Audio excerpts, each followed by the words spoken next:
Welcome back to the channel. I'm Grandpa Gary, and I just got here. It's the last day of 2021, and just like 2020, I'm ready for this year to be over. Is this just things have got to get better, and I'm more excited that maybe next year we'll be able to get together even more.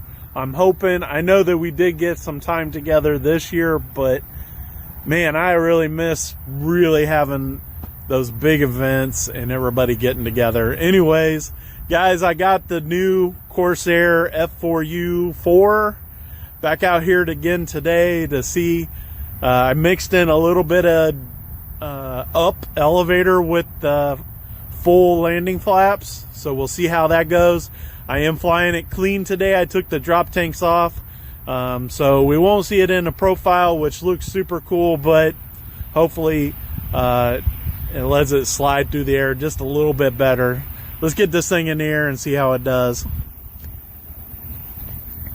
One thing I need to check, and sure enough, so these little gear doors, they spin around, so I got to get them straight before I take off, or they'll get stuck. The little 18s in front of the wheels slide down and turn around, and I'm afraid they're going to get stuck up in there. So, right? No, we don't want no lamppost today, guys. Oh goodness, the little bit of wind we have is coming from the water tower today, so we're going to take off at an angle. And there is, you guys probably can't see it, but right there's an orange post for the snow plow. It's a marker so they don't run into the parking blocks. I'm going to take off with no flaps today and see how that does. Let's do it.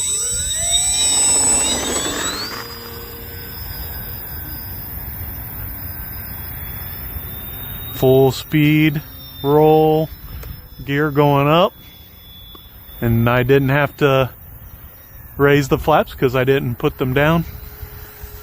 And I got one that didn't go up, so let's try it again. There, it looks like it's up.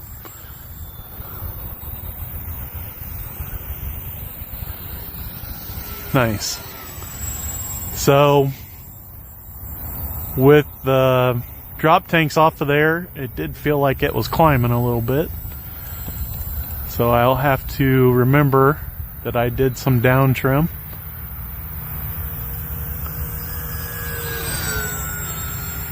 The only thing that would make this just that much more sweet, right, is if that rear wheel would go up with the landing gear, but you can only expect so much in an 1100mm airplane.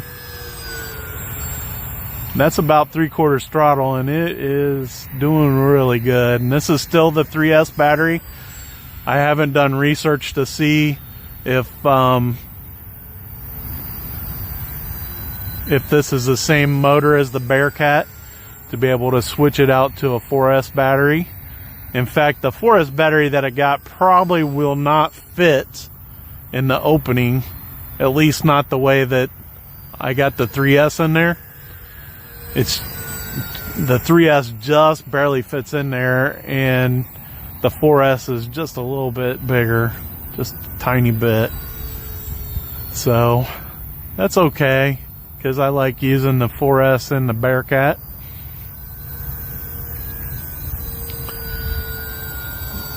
This airplane sure does fly good, man. I'm pretty happy. I haven't messed with the throttle. I'm still at that 3/4, and you can see it is flying along real nice.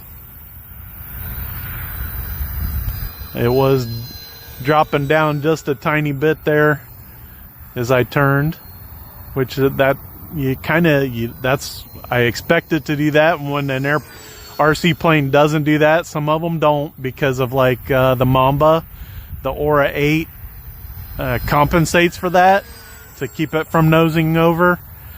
I expect, especially warbirds, I expect that nose to want to drop through a turn. And some don't. You got to use some rudder to help, but this one is doing a really good job. There's my old 3/4 roll into a turn. I do love doing that. Same down here. Over the lamp post. I don't know if them lights on the wings, the nav lights are popping for you guys, but man, they are lit up. Like right there, I can see that red really bright. And then the landing lights on the front of the wings just look really cool, like right here. Man, they are just popping. Especially with the darkness of the cloudy sky and being right about dusk here in Ohio.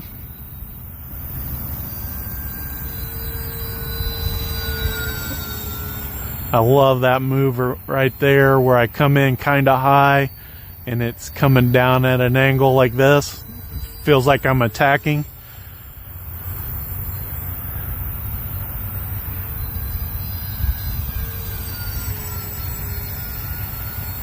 There it was, kind of followed through to the same direction instead of a big turn.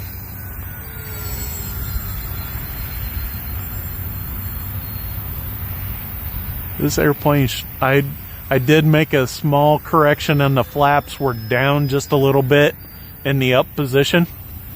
This does have a ton of up elevator. When you go through those loops, it is tight. Like, I'm trying not to pull on the elevator, so a lot of elevator control, especially with the drop tanks off.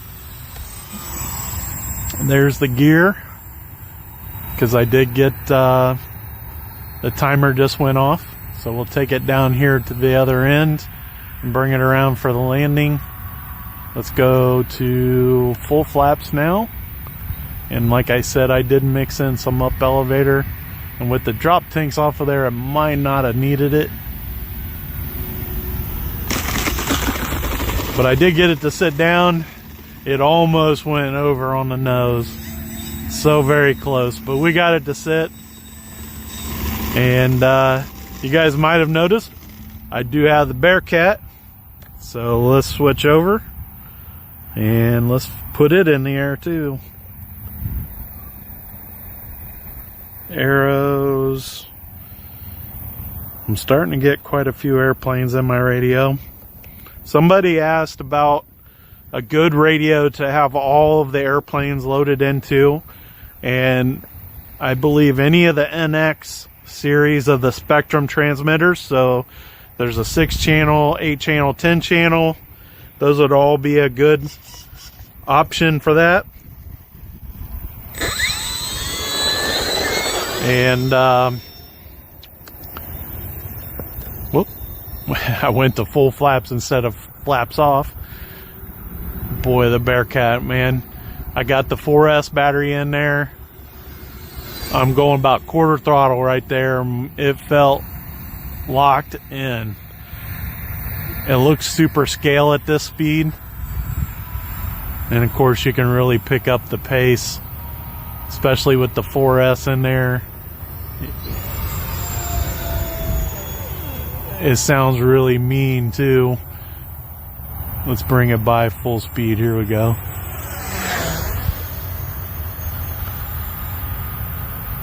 That is just booking. I like it looking a little more scale. Like to think that I'm at an air show watching them fly those big airplanes around. And of course, warbirds don't have a ton of replacement parts, so I'm sure they baby them things just a little bit. And sometimes this Bearcat reminds me of that airplane that had to land in the ocean down in Florida this last year. After an air show, he was flying it and he had some kind of mechanical failure, and they laid that thing down right along the beach. That was some amazing video somebody captured, and I don't remember what that airplane was, but the Bearcat kind of just, when I see it flying through the air, kind of reminds me of that. There you can see how it kind of rolled the nose down. I'm not doing that with the rudder. The airplane's doing it on its own.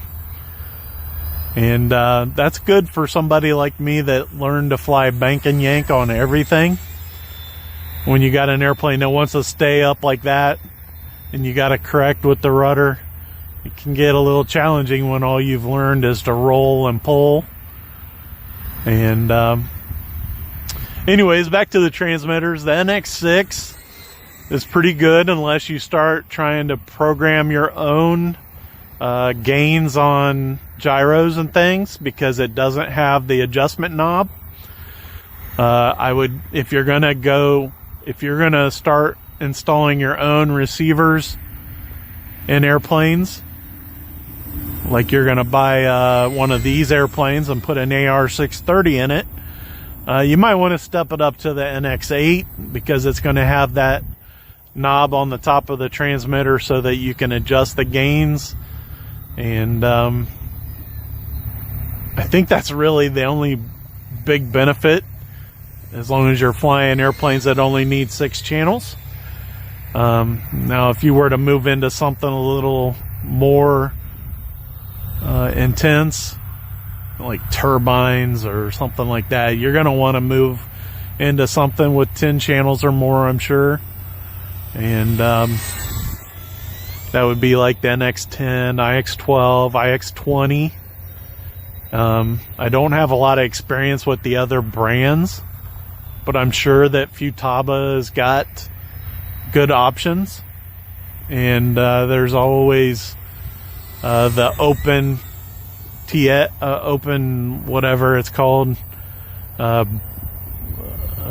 transmitters that people fly. I don't know them that well. They always put it in the comments, so you might watch the comments. Somebody will probably drop it in there. I know that Jeff in Lower Alabama uses, or did use, one of these transmitters. I can't think of the brand, but it's kind of where you can use it for different receivers even. It doesn't have to be Spectrum. It can be other brands, I believe. But like I said, I don't have experience with that. This airplane's got a pretty good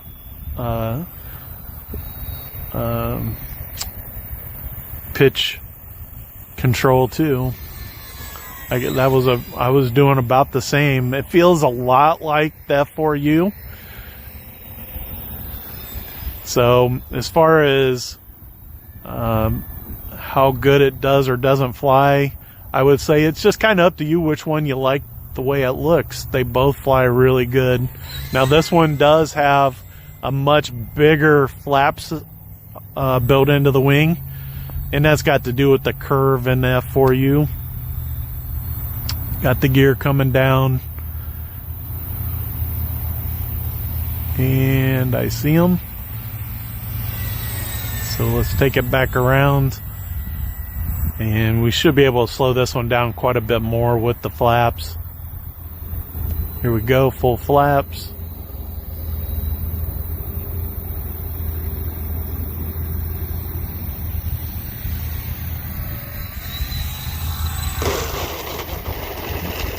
I got her turned just before she got to the parking blocks.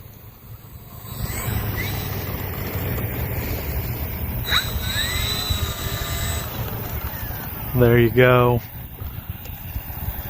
I think they're really nice looking models. These Arrows Warbirds look really good. I'm super happy that I picked up the F4U.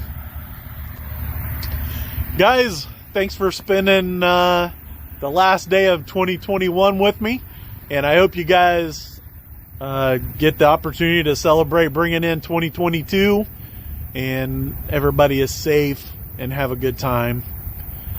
As always, I'm Grandpa Gary, and I just got here.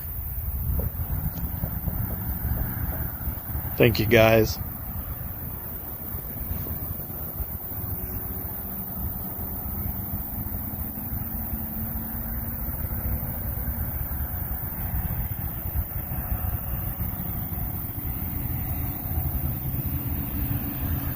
Thanks, Greg. Almost always. That's for sure. Hope you guys have a good, happy new year.